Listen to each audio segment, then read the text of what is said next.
Hi, my name is Martha and I'm one of the guides here in the Phoenix Park. Over the next few days I want to tell you a little bit about the building standing behind me. This is Ashtown Castle.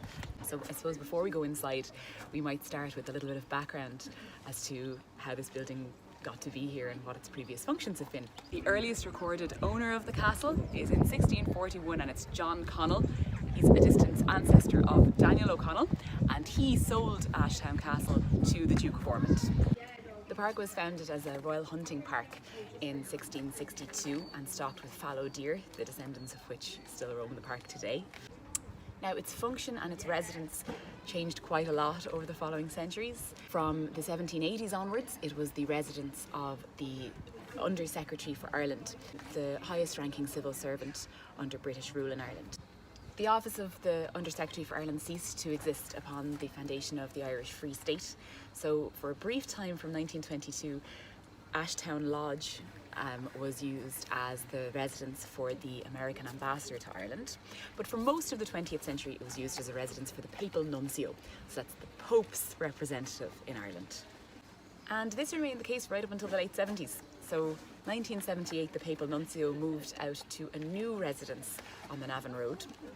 And there was a lot of talk at the time really about what to do with this building, who should live in it. There was talk of it perhaps being a suitable residence for the Taoiseach at the time.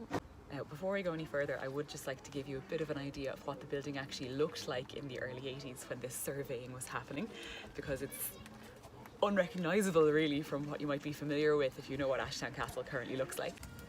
So here we're looking at Ashtown Lodge as it looked when the papal nuncio moved out. So you can see over here, that's the papal seal over the door. Obviously very, very different from the castle that you'd be used to looking at. There were lots of additions, lots of extensions, lots of renovations over the course of centuries.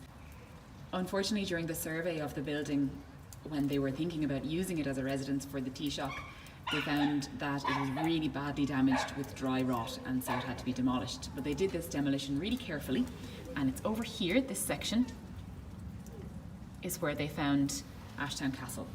The fact that it was protected from the elements for so long makes it one of the best preserved tower houses in the country. So that's all I have for today. Over the next 7 days we're going to be doing a series of short videos about the castle and hopefully dealing with, I guess, different aspects of its architecture and of its history each day. So yeah, looking forward to it.